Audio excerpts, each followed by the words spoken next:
les choses qui arrivent à tous ceux qui désirent ardemment sa présence. Tel est le thème que nous avons commencé à aborder hier et que nous aborderons chaque matin. Et hier, en introduisant, partons de l'exemple de Joseph. Nous avons montré que tous ceux qui aiment ardemment sa présence deviennent des porteurs de sa personne. Combien de fois n'avons-nous pas vu que et Dieu fut avec Joseph? L'humain qui est en train de se tramer, qui est en train de se promener, mais il porte en lui les divins. Et cette présence avec toutes les conséquences possibles. Et ce matin, nous allons continuer peut-être dans la même direction en ayant toujours Joseph comme exemple. Et nous parlerons de la deuxième chose qui arrive à tous ceux qui désirent ardemment sa présence.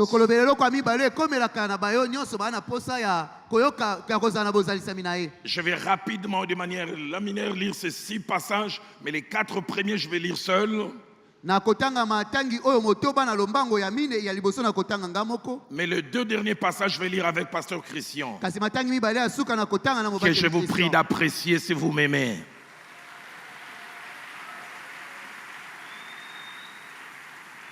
Pasteur Christian, merci pour la belle et bonne personne que tu es. Merci. Il semble que tu es traducteur, non? Genèse 45. Genèse 1 à 5. 7 à 8. Et puis 14 à 15. Genèse 45, 1 à 5. 7 à 8 et puis 14 à 15. Joseph ne pouvait plus se contenir devant tout ce qui l'entourait. Il s'écria: faites sortir tout le monde. Et il ne resta personne avec Joseph quand il se fit connaître à ses frères. Il éleva la voix en pleurant. Les Égyptiens l'entendirent et la maison de Pharaon l'entendit. Joseph dit à ses frères: je suis Joseph, mon père vit-il encore? Mais ses frères ne purent lui répondre et souligner, car ils étaient troublés en sa présence. Joseph dit à ses frères: j'aime ces verbes. Approchez-vous de moi. Il veut plus de distance. On a perdu du temps ensemble. Approchez-vous de moi. Je prie qu'à la fin de ces assises, que quelqu'un dise à l'autre: approche-toi de moi. Et il s'approchait. Il dit: je suis Joseph, votre frère, que vous avez vendu pour être mené en Égypte. Maintenant, ne vous affligez pas. Ne soyez pas fâchés de m'avoir vendu pour être conduit ici, car c'est pour vous sauver la vie que Dieu m'a envoyé devant vous. Versets 7 à 8. Dieu m'a envoyé devant vous pour vous faire subsister dans le pays et pour vous faire vivre par une grande délivrance. Ce n'est pas vous qui m'avez envoyé ici, mais c'est Dieu. Il m'a établi père de Pharaon, maître de toute sa maison et gouverneur de tout le pays d'Égypte. Versets 14 et 15 que j'aime beaucoup. Il se jeta au cou de Benjamin, son frère, et pleura. Et Benjamin pleura sur son cou. Mais écoutez surtout le verset 15. Il embrassa tous ses frères en pleurant. Je prie que quelqu'un, soit ici, soit au sortir de cet endroit, embrasse quelqu'un en pleurant.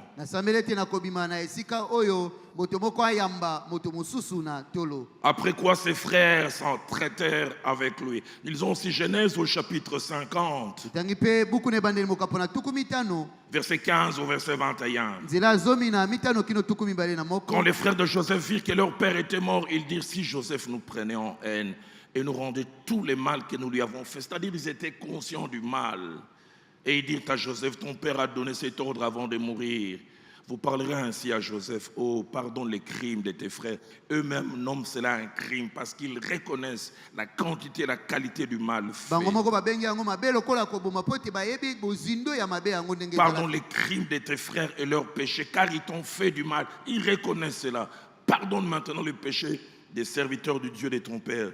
Joseph pleura en entendant ces paroles. Ses frères vinrent eux-mêmes se prosterner devant lui et ils dirent: nous sommes tes serviteurs. Joseph leur dit: soyez sans crainte, car suis-je à la place de Dieu?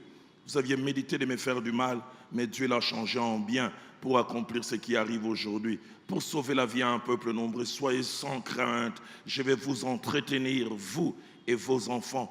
Et qu'est-ce que j'aime la faim.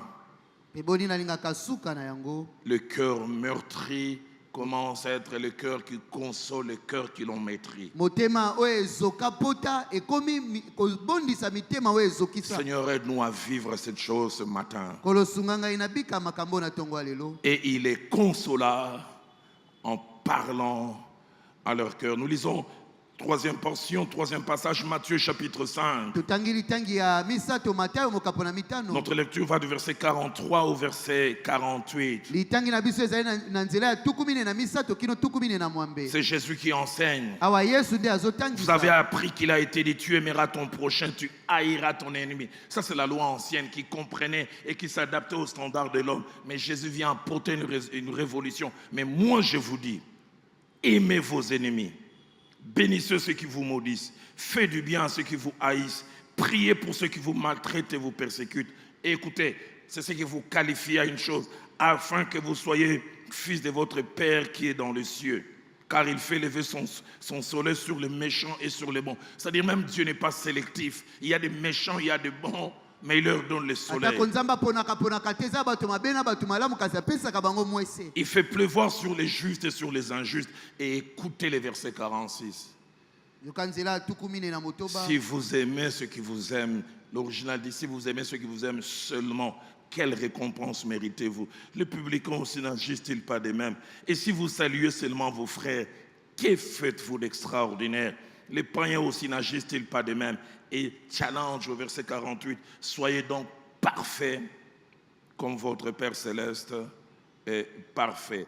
Avant, quatrième passage que je vais lire encore seul, Romains au chapitre 12. Lisons le verset 17, le verset 19, et puis le verset 21. Le verset 17, ne rendez à personne le mal pour le mal.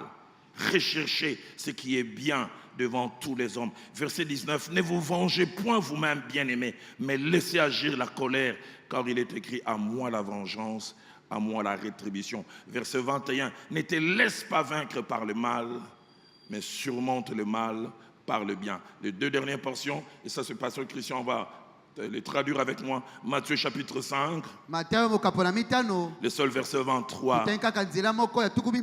Si donc tu présentes ton offrande à l'autel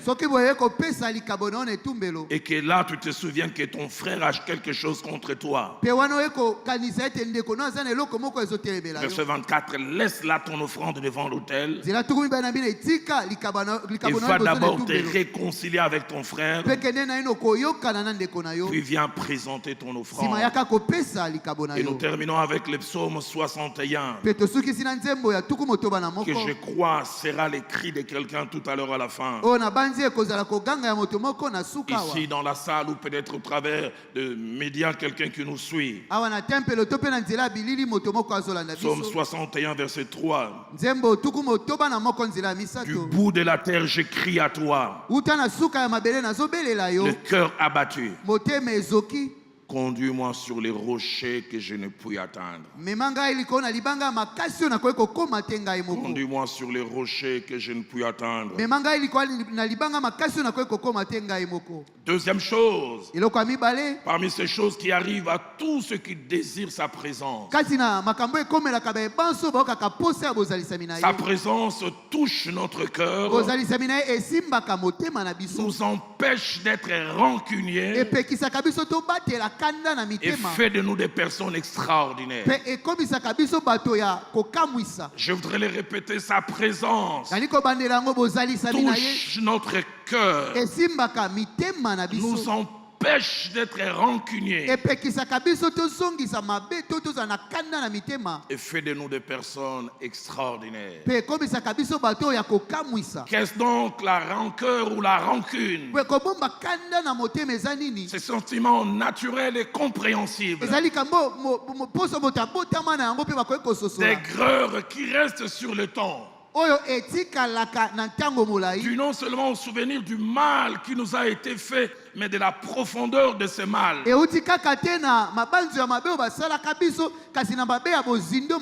Et même quelquefois, jusqu'où ce mal a eu des conséquences négatives en nous. Je voudrais déjà à ce niveau dire que la rancœur est normale.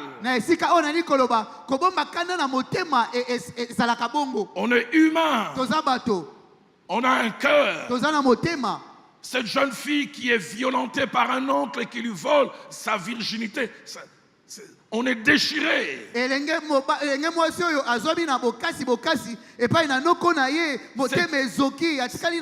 Cette veuve qui a vécu avec son mari autant d'années, 30 à 40 ans.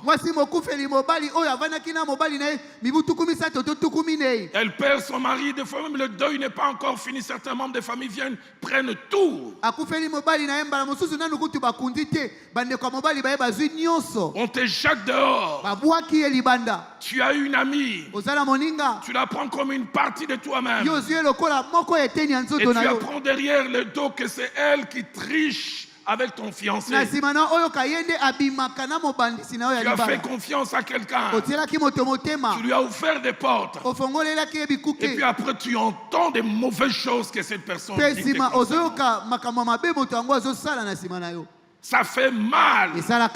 Ça fait très mal. Quelqu'un prend l'une des plus grandes richesses que nous devons avoir en tant qu'humains. Notre réputation la traîne à la boue.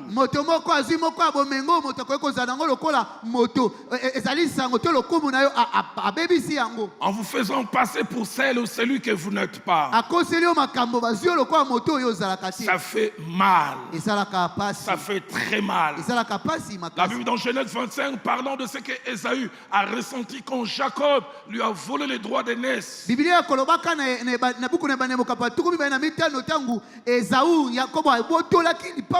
J'aime la sincérité de la parole de Dieu. La Bible a dit il conçut de la haine.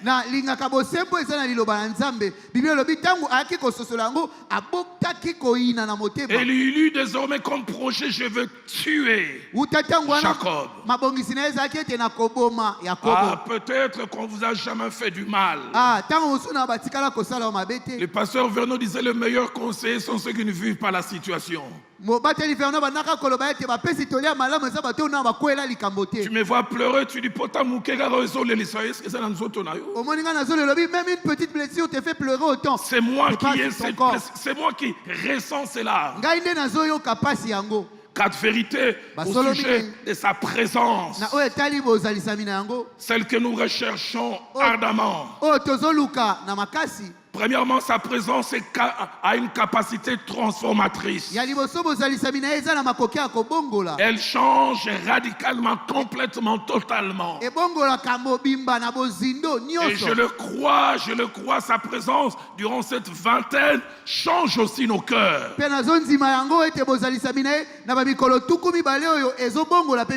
Matthieu, plutôt Nombre chapitre 17, verset 1 à 8.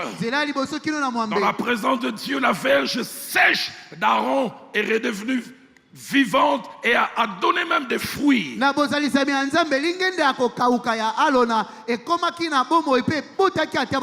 Et nous le chantons un jour dans ta présence suffit pour tout changer. Sa présence peut tout changer. Et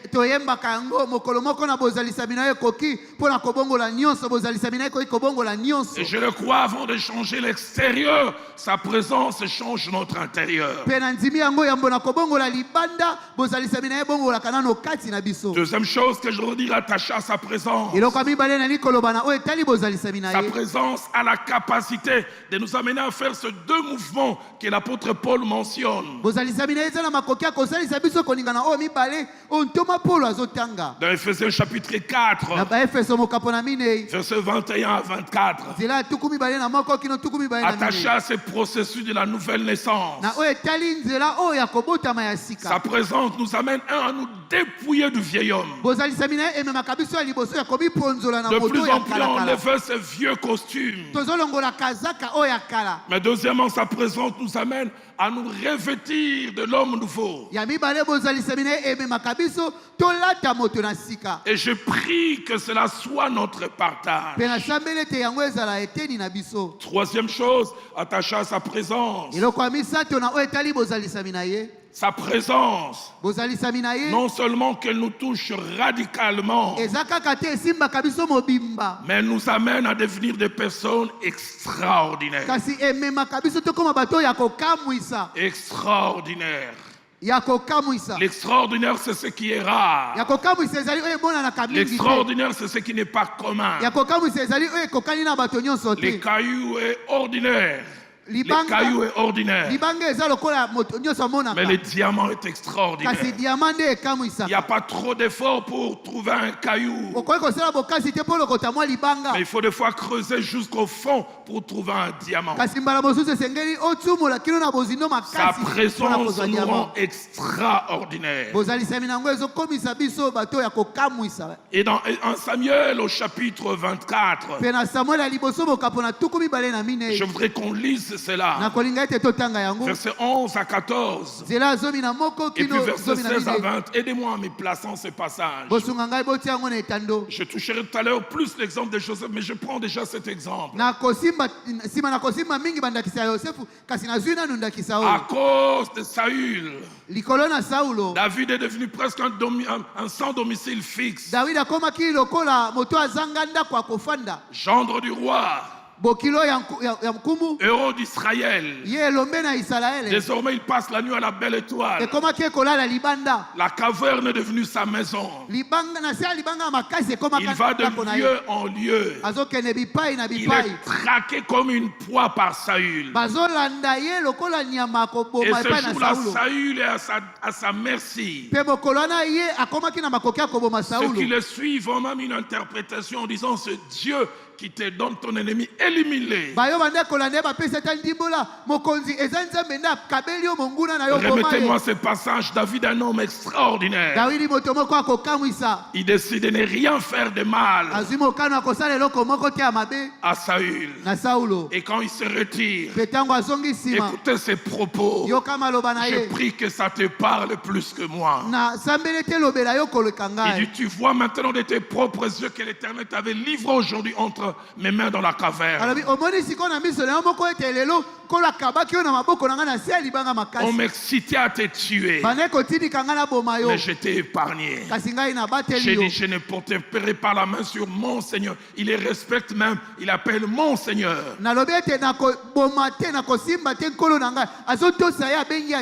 Il lui accorde encore même un statut dit: car tu es loin de l'Éternel. Il ne s'arrête pas là. Il dit: vois mon père. Il appelle mon père ma source. Vois donc les pans de ton manteau dans ma main. Puisque j'ai coupé les pans de ton manteau et que je ne t'ai pas tué. Qu'est-ce que j'aime la suite. Seigneur, donne à quelqu'un d'être ainsi ce matin. Il dit: sache et reconnais qu'il y a dans ma conduite ni méchanceté ni révolte. Et que je n'ai point péché contre toi. Et toi, tu me dresses des embûches pour m'ôter la vie. Écoutez le verset suivant. L'Éternel sera juge entre moi et toi. L'Éternel me vengera de toi. Mais il dit: moi, je ne porterai pas la main sur toi. Et j'aime surtout ce qu'il dit. Il dit: des méchants vient la méchanceté. Il ne peut produire la méchanceté que celui qu'il a à l'intérieur. Je me souviens un jour, je priais à Kingabo avec un ami. Décembre 2006. Alors que j'ai passé par des moments difficiles. Il me l'a dit plus tard. Ça faisait 3 heures, on était couchés à genoux, on pleurait. N'oubliez pas de me garder ce passage. Et je bénissais les personnes qui étaient à la base de ma douleur. Nous étions nous deux, j'entendais sa voix prier pour la mienne. Et durant au moins 30 à 40 minutes, j'entendais comme l'écho de ma voix. Et en plein milieu de prière, à un moment, il m'a arrêté. Il m'a dit, tu es un homme ou une pierre? Tu le bénis lui aussi. Il dit, moi au maximum je resterai silencieux. Je lui ai cité ce passage, des méchants vient la méchanceté. Il y a des choses quand tu es un véritable enfant de Dieu, à ton côté esprit au mécano cocaté. Même si tu es fâché, tu essaies. Aussi je ne porterai pas la main sur toi. Et écoutez ce qu'il dit au verset 7. Vas-y au verset 16. 16 jusqu'à 20. Il dit l'Éternel jugera et prononcera entre moi et toi. Il regardera et il défendra ma cause. Il me rendra justice en me délivrant de ta main. J'ai 60 ans. Le meilleur juge, c'est Dieu. Et il sait juger. Et écoutez ce que ma Bible dit. Lorsque David eut fini d'adresser à Saül ses paroles, Saül dit, j'aurais voulu entendre les tons. Est-ce bien là ta voix, mon fils David? Saül élève la voix et pleure, non pas parce qu'on l'a frappé, mais les paroles d'un homme extraordinaire avec sa douceur l'ont frappé, il a pleuré. Je prie que ta façon d'être fasse pleurer un Saül qui te fait du mal. Et écoutez la suite, verset 18, et il dit à David, tu es plus juste que moi. Lui-même le reconnaît, car tu m'as fait du bien et moi je t'ai fait du mal. J'aimerais supplier quelqu'un, sois plus juste que ceux qui te font du mal. Ne tombe pas dans leur piège, ne tombe pas dans leur jeu.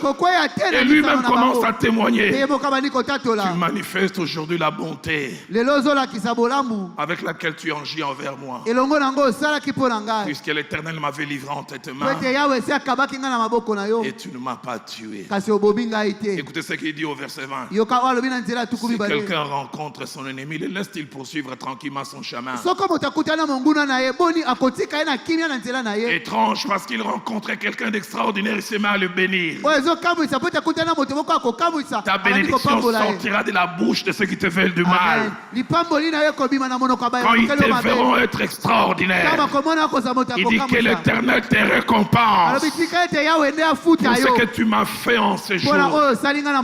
Extraordinaire. Seigneur, j'en ai assez de voir des gens qui confessent Christ, qui travaillent même pour lui, mais qui sont au standard le plus bas par rapport au cœur. Et Jésus le révolutionnaire,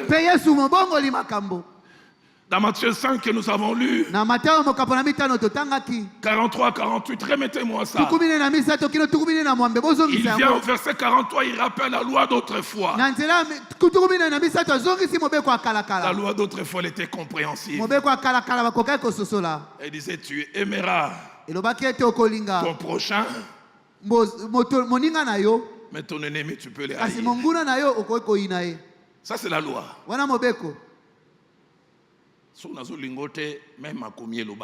Si je ne t'aime pas, même les écrits le disent. Mais Jésus le révolutionnaire, mais il vient faire un changement constitutionnel. Il dit, mais moi je vous dis, ça a été dit, mais voilà l'amendement. Il dit, aimez vos ennemis. Remarquez, il ne dit pas supportez-les. Aimer, c'est avoir des sentiments d'affection. Mais celui qui va en bénéficier dit un ennemi. Il dit, bénissez ceux qui vous maudissent. Faites du bien à ceux qui vous haïssent. Et priez pour ceux qui vous maltraitent et vous persécutent. Tournez-vous votre voisin en 2 secondes. Donc posez-lui la question de l'apôtre et me dites, est-ce que tu vis ces versets? J'entends un dit Nasuka. Nous en parlerons à la fin. Un autre dit Nazana Posa en Kolo. Vous savez, j'ai encore besoin de Dieu. Et il dit, quand vous faites cela, c'est ça qui vous qualifie à être les fils de votre Père qui est dans les cieux. Pas quand vous parlez en langue. Pas quand vous exercez les surnaturels. Et il montre comment Dieu ne fait pas de distinguo. Bon et mauvais, il est traité de la même manière. Allons-y, verset suivant. Christ ajoute, il dit, si vous aimez ceux qui vous aiment, quelle récompense méritez-vous? Si vous pratiquez ce que les Swahiliphones disent, ni paix ni coupé. Je suis bien avec ceux qui sont bien avec moi. Jésus-Christ veut que nous allions à un standard élevé. Il dit, les publicains aussi n'agissent-ils pas de même? Verset 47. Il dit, si vous saluez seulement vos frères, que faites-vous d'extraordinaire? Que faites-vous d'extraordinaire? Avant de revenir à Joseph et de conclure et de passer un moment dans la prière, j'ouvre une parenthèse pour dire un certain nombre de choses attachées à l'extraordinaire. La première, en tant qu'enfant de Dieu, l'extraordinaire est notre appel et notre vocation. C'est là où Dieu nous attend. Dieu ne veut pas que toi et moi soyons ordinaires. Il veut que nous soyons extraordinaires. Et notre Seigneur a été extraordinaire sur la croix. On lui faisait du mal, pendu au bois sans anesthésie, pendu même nu. Il a dit, Père, pardonne-leur, car ils ne savent pas ce qu'ils font. Je te vois venir, lui il était le Fils de Dieu. Il était Dieu dans la chair. Mais quelques semaines après, quelqu'un comme toi et moi, Étienne il s'appelait, on était en train de les lapider sans anesthésie. Chaque coup de pied faisait soit tuméfier le sang giclé. Il a reproduit du Jésus. L'extraordinaire est notre vocation. L'église est remplie de personnes ordinaires. Je suis pasteur titulaire du centre missionnaire Philadelphie. 2011, j'entends que 2 sœurs de la chorale ne s'entendent pas. Je vais devant toute la chorale les aider à résoudre ces problèmes. L'une me regarde et dit, pasteur, Yenangai, to sera na lola. Pasteur, elle et moi, nous ne parlerons qu'au ciel. Je dis, j'espère d'abord que vous y serré. Célébrons Dieu dans la même chorale. Mais ne se parlant pas. Certains mal avaient été faits.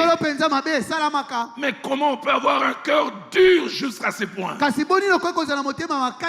puis après venir faire des yeux doux, lever les mains.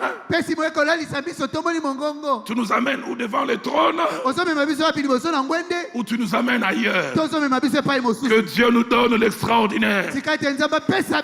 Deuxième des choses que j'aurais dit, demeurer ordinaire dans la marche avec Dieu peut être normal et acceptable à un moment, mais inacceptable sur le long terme. Quelqu'un qui fait ses premiers pas dans la foi, ça peut se comprendre. Mais quelqu'un qui est depuis longtemps, qui chaque jour est au contact des Saintes Écritures, mais surtout qui aime la présence de Dieu, c'est anormal. anormal. Troisième chose, l'extraordinaire révèle notre maturité. Et j'aime souvent le dire, la maturité dans la marche chrétienne n'est pas liée à la longévité, au nombre d'années dans la foi. La maturité est liée à la capacité à agir et surtout à réagir selon les Saintes Écritures, à faire ce que Dieu veut. Oh, pasteur Yves, que je voudrais honorer doublement pour que je n'ai pas de problème. Au-delà d'être le pasteur de la bande, pasteur Christian, tu as oublié, c'est notre responsable au niveau de la communauté, responsable provincial, Naboyi Makambo. Il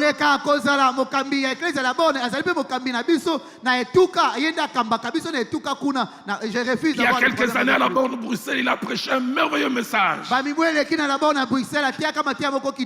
Mourir en soi-même. Et j'ai aimé dans son message, il y a beaucoup de chrétiens qui ne sont pas morts, mais qui sont évanouis. Mourir en eux-mêmes. Vous connaissez cette histoire de ce jeune homme qui avait comme spécialité de donner des coups de tête aux gens. Et il fendait les lèvres en deux. C'était sa spécialité. Il avait un palmarès de lèvres fendues. Un beau jour, le pasteur le voit à l'église. Il commence à suivre les enseignements. Et puis il passe par les eaux du baptême. Et quand on veut le plonger dans les eaux du baptême, pasteur, j'aimerais que tu saches, celui qui fondait les lèvres des gens, les vieils hommes, je vais le laisser dans les eaux du baptême. Il ne va plus agir. Et on l'a fait descendre quand il est sorti du pasteur. Le vieux homme qui fondait les lèvres, je l'ai laissé dans les eaux du baptême. Durant 6 mois, les lèvres des gens étaient en congé. Jusqu'à ce qu'un jour de son bureau, le pasteur a entendu de son bureau, ah, il a couffé. Et il regarde, il y a quelqu'un aux lèvres fendues. Et qui en face, celui qui avait dit que le vieil homme était resté dans les eaux du baptême. Il va aller voir, il dit, jeune homme, mais tu m'avais dit que le vieil homme était resté dans les eaux du baptême. Il dit, pasteur, j'avais oublié, les vieil homme savait nager. Je l'avais laissé dans les eaux du baptême et il a nagé. J'ai pris que ton vieil homme, tu lui coupes les mains pour qu'il ne nage pas. Parce que tu atteins la maturité qui n'est pas liée, comme je dis, au nombre d'années. Quand j'ai voulu me marier, le pasteur Vernon m'a dit, tu entres dans une vie. Sache que tu ne seras pas toujours maître des actions de ton épouse vis-à-vis de toi. Mais tu seras toujours maître de tes réactions. Vous savez, il y a des femmes qui savent vous pousser à la faute. Si tu es vraiment et si tu n'es pas fort, tu casses 8 dents et tu vas encore dépenser chez les dentistes. Et si tu es spirituel comme les pasteurs chrétiens, au lieu de casser les dents, tu fais la bise. J'ai dit comme pasteur Christian, non?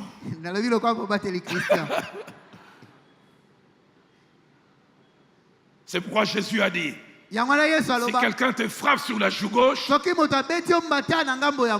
tends aussi l'autre joue. Pasteur Christian, tu sais la meilleure. Un jour, je reçois un jeune homme au bureau. Il dit, pasteur, j'ai tendu la joue gauche, on m'a frappé. Et il m'a frappé sur l'autre joue.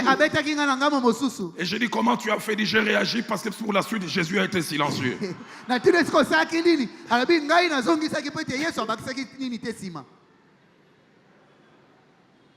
Quand nous atteignons cette maturité, Ephésiens 4:13 dit, nous devenons des hommes faits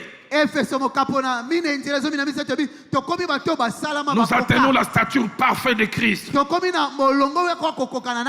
La version parole de vie dit, nous devenons des chrétiens adultes. Il y a trop de chrétiens enfants. Et il va plus loin, nous atteignons la taille de Christ. Quatrième chose, attachée à l'extraordinaire. L'extraordinaire qui n'est pas facile à pratiquer. Et des fois l'un des moyens. L'un des moyens les plus efficaces pour les pratiquer, c'est de prier comme le psaume 61 verset 3 le dit. Conduis-moi vers les rochers que je ne puis atteindre par moi-même. Seigneur, tout me pousse à être ordinaire. Tout me pousse à réagir mal. Mais conduis-moi. Et je prie que ça soit la prière de quelqu'un tout à l'heure. Cinquième chose, attachant à l'extraordinaire. La pratique de l'extraordinaire montre que non seulement nous avons grandi, mais surtout que nous sommes vainqueurs de batailles des émotions et des sentiments. Vainqueur de bataille des émotions et des sentiments. Celui ou celle qui pratique l'extraordinaire révèle la primauté de l'esprit sur son âme. Celui qui pratique l'extraordinaire montre que son esprit domine sur son âme. Mais celle ou celui qui pratique l'ordinaire, tout en venant à l'église, tout en étant spirituel, montre que les émotions et les sentiments ont les dessus. Sixième et avant-dernière chose, attachée à l'extraordinaire. L'extraordinaire est un besoin dans nos couples. Un besoin dans nos familles restreintes. Un besoin dans nos familles élargies. Un besoin même dans nos pays. J'ai été défié le début des années 90, 91. Un homme dont la chrétienté n'est pas forcément reconnue a été extraordinaire. Nelson Mandela. 27 ans de sa vie volée, mis en prison. Il n'a pas vu ses enfants grandir. L'avocat qu'il était, on l'a fait travailler durement. Et il savait qu'il y avait une race derrière cela. Quand il sort de la prison, tous ceux de sa race et de son parti veulent une revanche. N'a-t-il pas été marqué dans ses émotions? Si. Mais il transcende cela. Il va au-delà. Il prend même celui qui était les chefs du parti adverse. Il a voulu cohabiter avec lui dans la direction.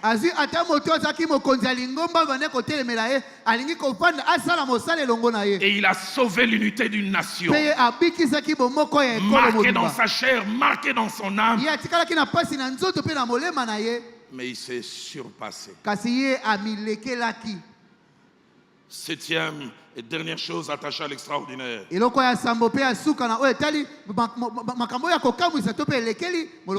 L'extraordinaire, pour l'avoir, il faut des fois des réflexes. Premièrement, reconnaître qu'on ne l'a pas ou on ne l'a pas suffisamment. Deuxièmement, désirer cela. Et troisièmement, crier à celui qui peut nous rendre extraordinaires.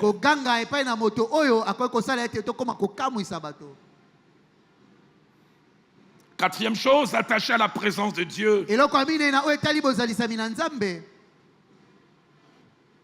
La présence de Dieu dans nos cœurs et dans nos vies nous empêche d'expérimenter 4 choses contraires à la vraie et à la profonde chrétienté.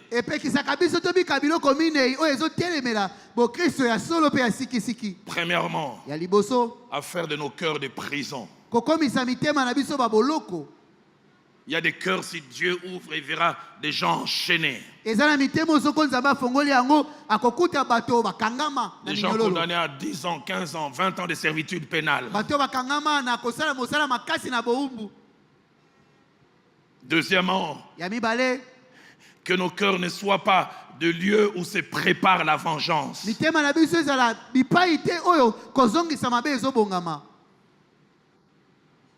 Et troisièmement, lieu d'habitation de la rancœur, l'aigreur.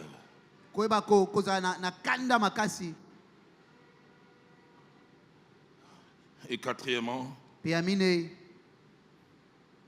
lieu de la méchanceté. Cinquième et dernière chose avant de revenir à Joseph et conclure. Dans la pensée biblique, présence de Dieu et rancœur ne peuvent pas cohabiter. Matthieu 5, 23 à 24. Jésus dit, si tu vas présenter ton offrande et que tu te souviennes que quelqu'un a quelque chose contre toi, laisse ton offrande. Va d'abord rebâtir des ponts.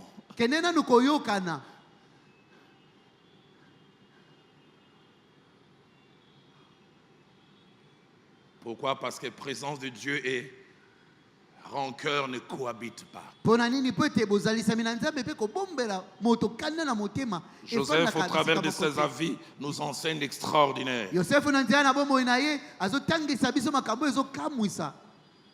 Plusieurs choses frappent au sujet de Joseph. La première, à cause de ses frères, Joseph a connu plusieurs choses. Plusieurs choses. Premièrement, à cause de lui, il a connu la violence. Genèse 37, verset 23. Lorsqu'il fut arrivé auprès de ses frères, il est dépouillé de sa tunique, de la tunique de plusieurs couleurs qu'il avait sur lui. Violence. Deuxièmement, il a connu la méchanceté. Genèse 37, 24. Il est pris et ils les jetèrent dans une citerne. Cette citerne était vide et il n'y avait point d'eau. Troisièmement, il a connu l'angoisse, l'incertitude de la vie. Et cette angoisse, même plus de 13 ans après, ses frères s'en souvenaient. Placez-moi Genèse 42, au verset 21. Quand ses frères arrivent en Égypte, les choses ne vont pas bien. Il s'est dit l'un à l'autre, nous avons été coupables envers notre frère. Et même dit, car nous avons vu l'angoisse de son âme. Car il nous demandait grâce. C'est pas facile d'être Joseph, tu as 17 ans, tu as des rêves. Et ce sont ce que tu peux appeler chair de ta chair, os de tes os, qui te prennent et qui te jettent dans une citerne. Ça c'est moi, j'imagine, il y a Ruben, il y a Lévi.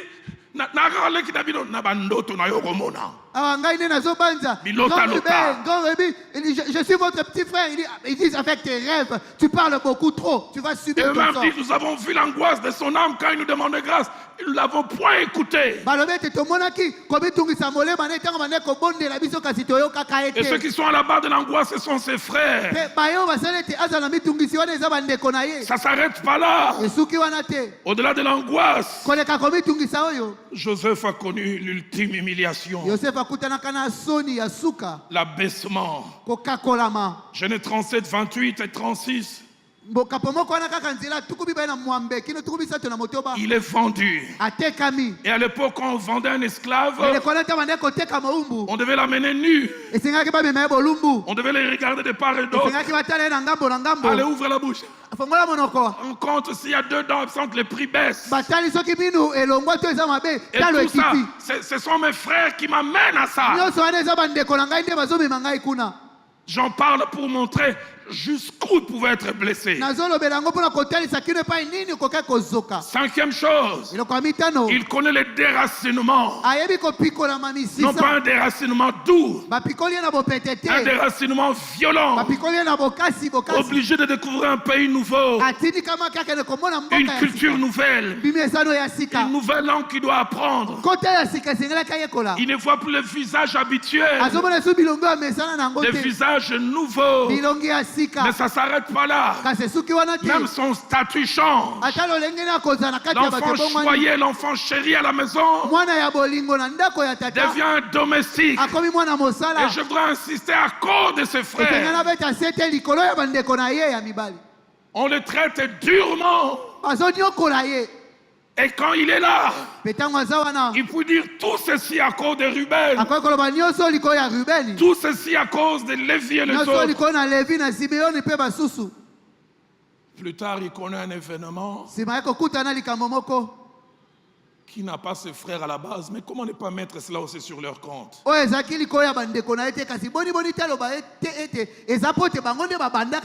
Genèse 39, verset 19 à 20, placez-moi cela.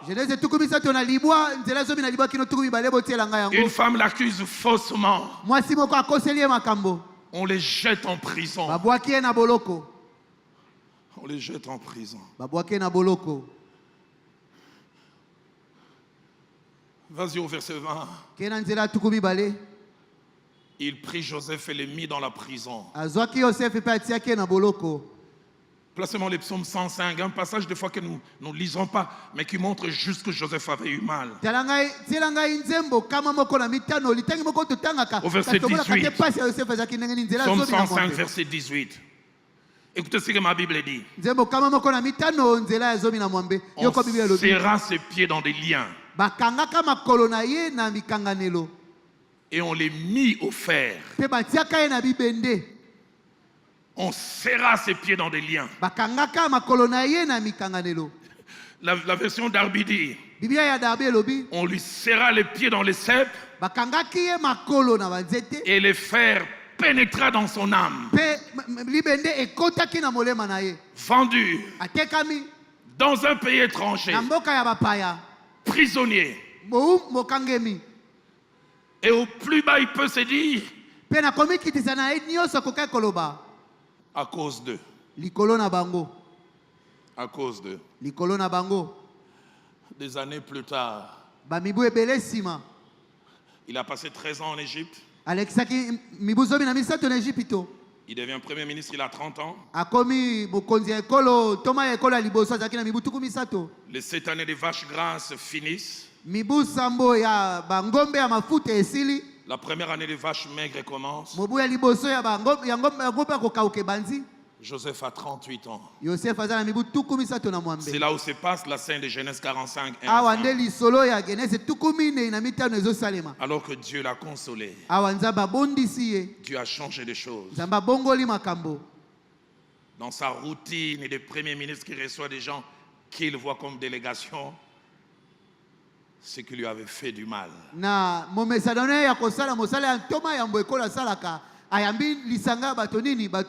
vraie nature de quelqu'un se voit quand tu es en position de force et que ceux qui t'avaient fait du mal sont en position de faiblesse. C'est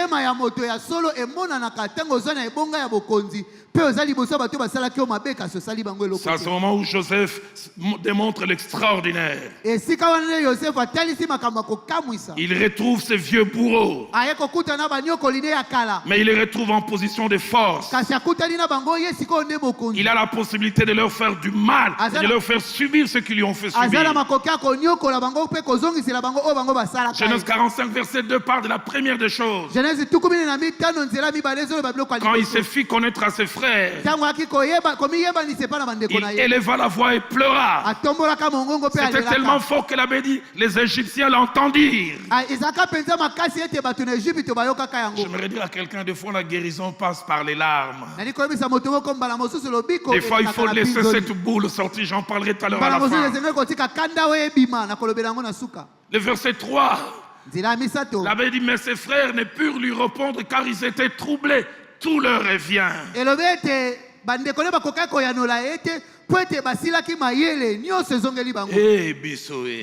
C'en est fini pour nous. Troisièmement, le verset 4, la partie A. Il peut être revanchard, mais il ne l'est pas. Il dit à ses frères, approchez-vous de moi. Approchez-vous de moi. Et ils s'approchèrent. Je prie que quelqu'un ce jour dise à quelqu'un, approche-toi de moi. Approche-toi de moi. Le verset 4, la partie B. Les paroles qu'il prononce montrent la force des choses qu'il ressent. Il ne coupe pas les liens avec eux. Il dit, je suis Joseph, votre frère. Il y a un lien avec vous. Vous m'avez fait ceci, il y a cela. Verset 5. Il a tenu. Il atténue. Et rend moins grave les actes qu'ils ont eu à commettre. Il a devant lui les coupables. Mais il dit, ne vous affligez pas. Ne soyez pas fâchés de m'avoir vendu. La version seconde 21 dit, ne vous tourmentez pas. La version parole de vie dit, ne soyez pas remplis de tristesse. Autre chose qu'il fait. Versets 7 et 8, il va plus loin. Il va plus au résultat qu'au processus. Il dit, Dieu m'a envoyé devant vous pour vous faire subsister. Il dit, ce n'est pas donc vous qui m'avez envoyé. Et le verset 15 à 16 que nous avons lu, il embrasse d'abord Benjamin. Placez-moi le verset 16, toute la force d'un homme extraordinaire. La Bible montre comment il embrasse aussi ses frères. Il les serre contre lui. Et j'aime ce que ma Bible dit, il le fait en pleurant. Genèse 15. 45, verset 15, il embrassa aussi tous ses frères.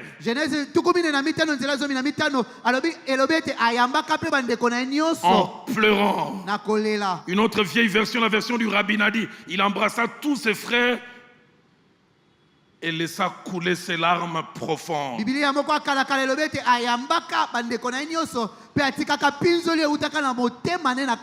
Alors que notre chorale prend place, je voudrais finir avec Genèse 50. Si dans Genèse 45, il a 38 ans. Dans Genèse 50, il a 55 ans. Car la Bible nous montre que Jacob est resté 17 ans en Égypte. Il se comporte déjà bien avec ses frères. Mais les coupables sont mal à l'aise. Vous savez, les gens qui vous font mal, ils ont toujours quelque chose. Et pour eux, ils avaient l'impression que leur père était leur paratonnerre. Joseph veut toujours nous faire du mal, mais parce que papa est vivant. Les jours où papa meurt, ils inventent un faux testament. Un testament qui n'a jamais existé. Joseph, papa avait dit, Je voudrais que l'on résiste là. La culpabilité rend ingénieux. Genèse 50, recommençons au verset 15e. La culpabilité qui rend ingénieux. Écoutez ce que le verset 16 dit. Ils firent dire à Joseph, ton père a donné cet ordre avant de mourir. Jamais ordre donné.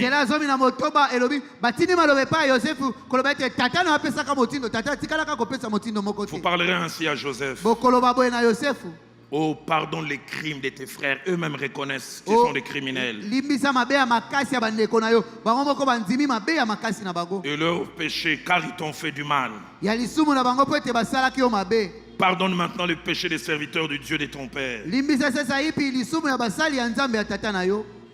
Verset 19, Joseph leur dit, soyez sans crainte.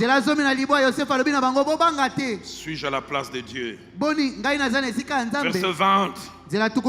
Cela vous montre que Joseph n'était pas devenu amnésique. Quand on est extraordinaire, ce n'est pas que les souvenirs du mal partent, mais les souvenirs est là, mais on a enlevé au souvenir le venin de faire du mal. Vous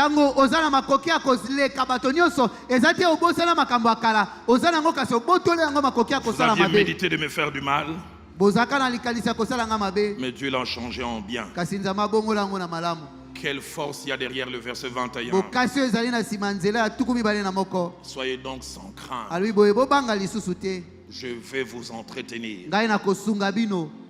Écoutez la dernière phrase. Là où l'extraordinaire monte au summum. Il est coupable, ce à cause de qui il a été déraciné, il a été humilié, ils sont en position de faiblesse, il aurait pu les écraser encore, il se met à les consoler. Il essuie les larmes de Ruben. Il y a Ruben, arrête de pleurer, tes pleurs me font encore plus de mal. Il parla à leur cœur. Je ne sais pas si mon épouse peut se souvenir. On est en 2007. 2007. Je connais les problèmes que j'ai connus dans l'église où je suis resté 20 ans. Durant 3-4 jours, les gens m'amènent des nouvelles. Quelqu'un qui est un membre de famille de moi très proche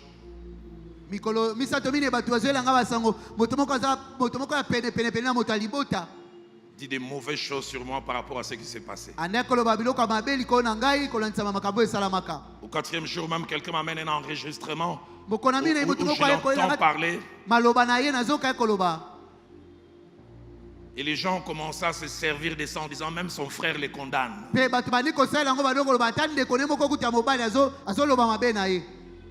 En général, mon degré de colère est toujours révélé par cet indicateur. C'est ma jambe droite qui bouge. Quand on était petit, on appelait ça bilaï.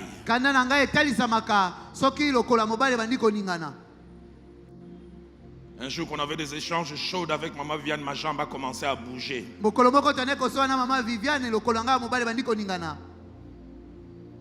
J'essayais de calmer cette jambe, mais ça ne s'arrêtait pas. Dis à ton voisin, prie pour Yada Lobabila et Zongarate.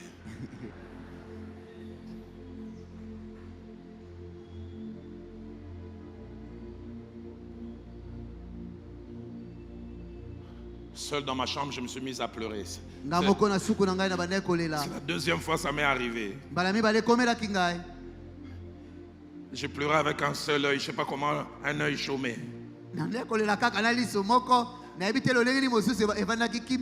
Quand on était petits, ceux qui sont nés aujourd'hui ne connaissent pas. Il y avait une musicienne togolaise qui s'appelait Bella Bello. Elle chantait à la télé, elle pleurait, mais les larmes coulaient d'un seul œil. On ne comprenait pas comment un œil peut chômer, l'autre travaille.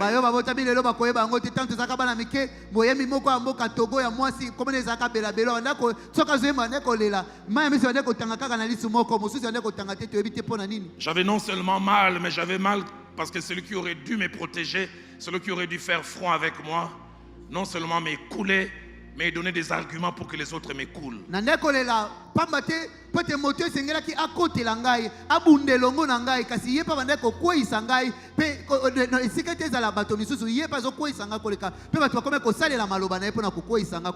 Je me suis surpris en train de diminuer le nombre de mes frères. J'ai dit j'en ai 4. Mais désormais dans mon cœur j'en ai 3. Car on ne peut pas s'appeler mon frère et me faire ça. Durant 6 semaines, j'avais une boule. 3 fois, je me souviens, je l'ai vu de loin à un endroit et je suis passé, j'ai jamais fait ça. À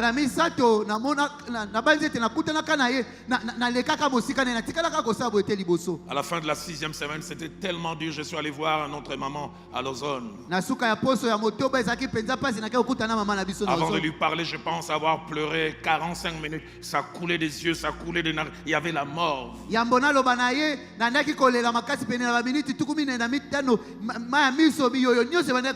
Je dis, maman, je me disais un jour, si je meurs, ça sera lui qui prendra soin de mes enfants. Mais dans mon cœur, je l'ai enlevé. J'ai dit, maman, on va lui dire ça.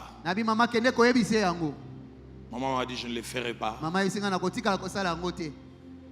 C'est ton frère. Va les voir. J'ai dit à maman, c'est mon ex-frère. S'il était mon frère, il ne ferait pas ça.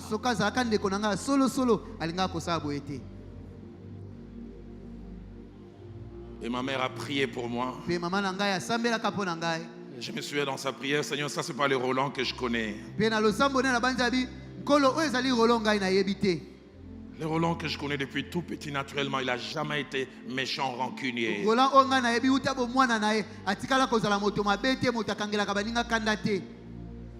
Que tout ce par quoi il passe, elle a dit ça, que ça ne change pas cet ange en démon.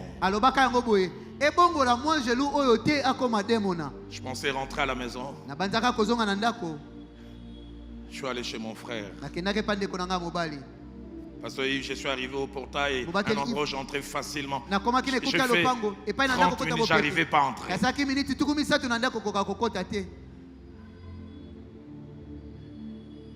Et puis finalement, quand il est entré, j'arrivais pas à lui parler. Durant au moins 15 minutes, j'ai tremblé. J'ai commencé par lui dire, pardonne-moi. Voilà ce que j'ai appris que tu as dit. Écoute cette cassette. Il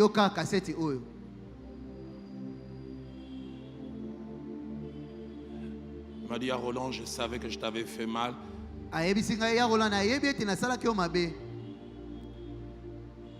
2 fois, je t'ai vu à un endroit, je vis aussi que tu m'as vu et tu m'as évité.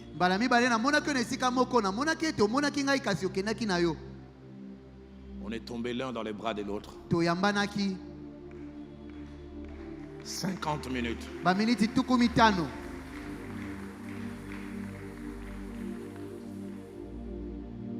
Conduis-moi vers les rochers que je ne puis atteindre par moi-même.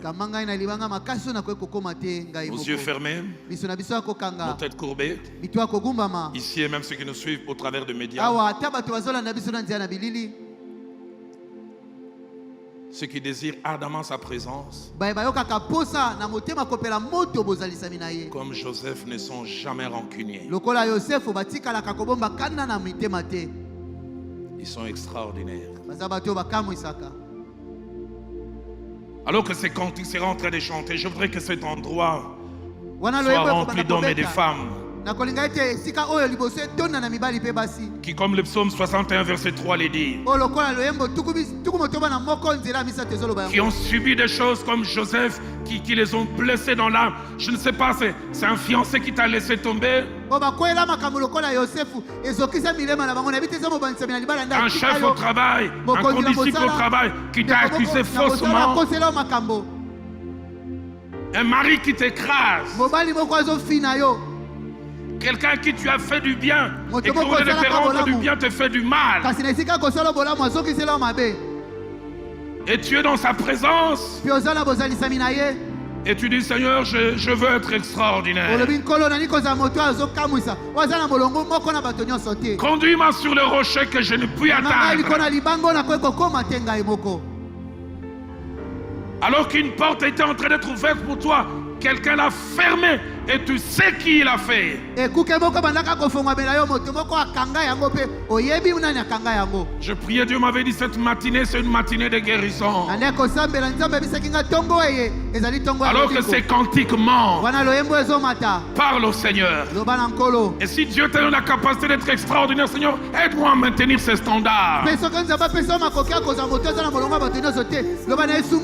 Je pensais après autant d'années de marche avec Dieu, être extraordinaire, jusqu'à ce que cette scène de 2007 me rappelle que j'ai encore besoin de faire des progrès.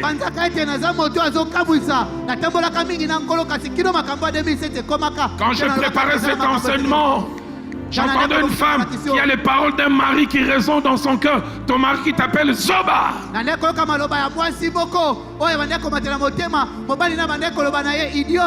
Quand je priais, Dieu m'a montré d'une femme qui est devenue même frigide. Tu n'arrives plus à jouir parce que ton mari ne te considère pas, il t'abaisse.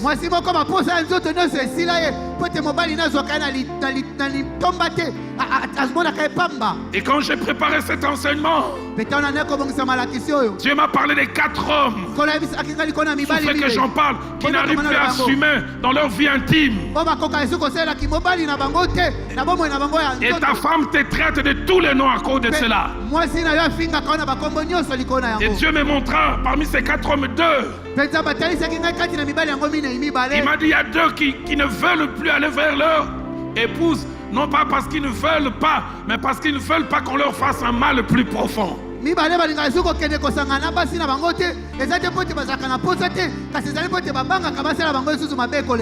m'a montré un homme qui, depuis que tu as perdu du travail, tu as perdu la considération de ta femme.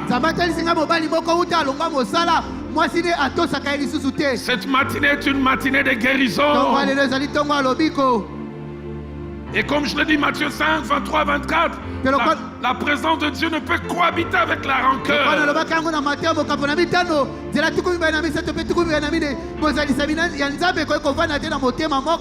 Alors que je parle, j'entends le mot humiliation, humiliation publique. C'est ici dans sa maison. C'est ici dans sa présence. Oh! Le mal perd sa puissance dans sa présence.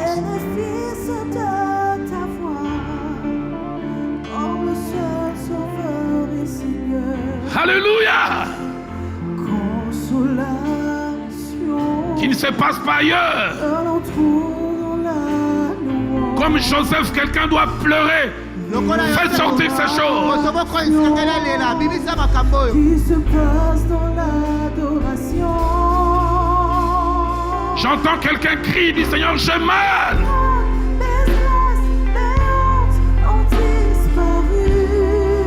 Cette belle famille qui m'a tout arraché, j'ai mal. Ces oncles qui nous ont tout arraché, j'ai mal. Est élevé. Mes hontes, mes craintes, mes stress.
Est-ce qu'on peut se lever tous?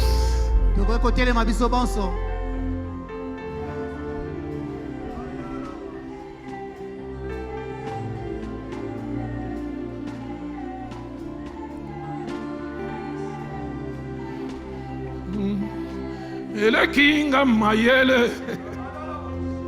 Esalinga kopanga. Nganake neko wapi. Nazongi nalisiba. Esika. Esika nazwaka makasi. Esika nazongaka ya sika ye. Hallelujah. Kangae kuke ya satana. Na bomoina etelema tile. Na longa Yahweh. Na longa salanga na longa Yahweh. Na longa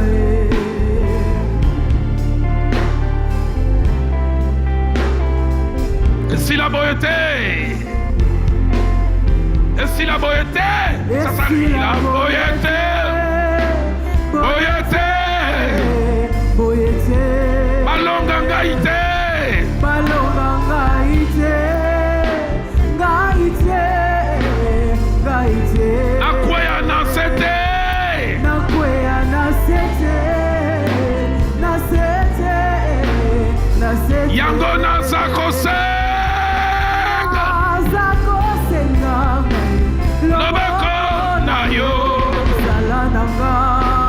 Balimite na ngai ekweya, balimite motema na ngai ekweya. Ekweya makambo ebongwana nalonga Yahweh, nalonga salanga nalonga Nzambe nalonga Et si la beauté, ça s'arrêtera pas là.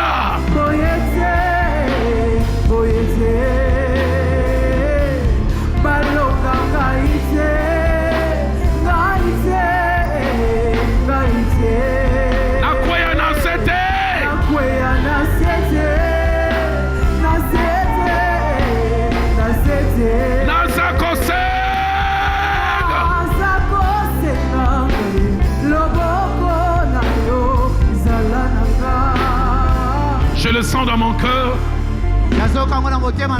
Nous qui nous sommes restés, ceux qui sont ici, levons tous nos mains. Les santé, les instruments seuls continuent à jouer. Il y a un vent de guérison. Il y a un souffle de guérison. Deux choses qui montent dans mon cœur. Pasteur Christian, Héros, Stéphanie et les autres.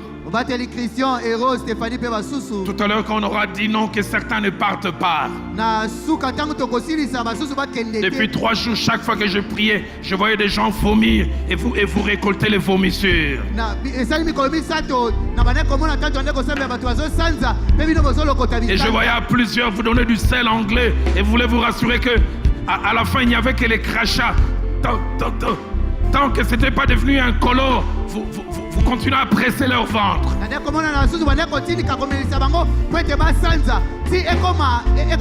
Quelqu'un ne doit pas quitter cet endroit sans vomir cette aigreur.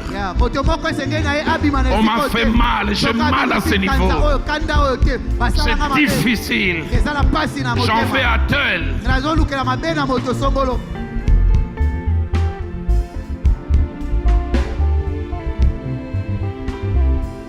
Je voudrais inviter Pasteur Christian Mutombo. Alors que nous faisons silence, que les instruments continuent à jouer. Quelque chose se passe ici. Et même parmi nous qui sommes restés. Et même vous qui nous suivez au travers des médias.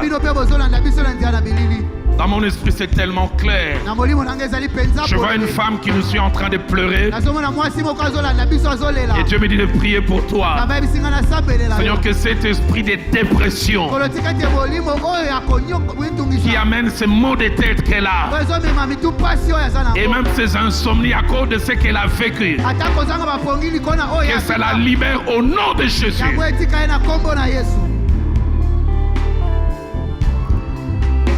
Esprit de dépression, lâche. Esprit de dépression, lâche. Esprit de haine et de colère, je te déracine. Esprit de haine et de colère, je te déracine. Le mal qui a été fait est profond. La blessure profonde. Mais il y a ce matin ici le réparateur de brèches. Celui qui rend le pays habitable. Celui qui a rendu Joseph capable. Malgré la violence, la méchanceté, les déracinements, l'humiliation. Malgré les fers qui ont pénétré son âme. À être extraordinaire. J'entends quelqu'un dans la main et dit Seigneur, j'en ai assez d'être ordinaire. J'en ai assez d'être ordinaire. J'en ai assez d'être ordinaire. Pasteur Christian, viens.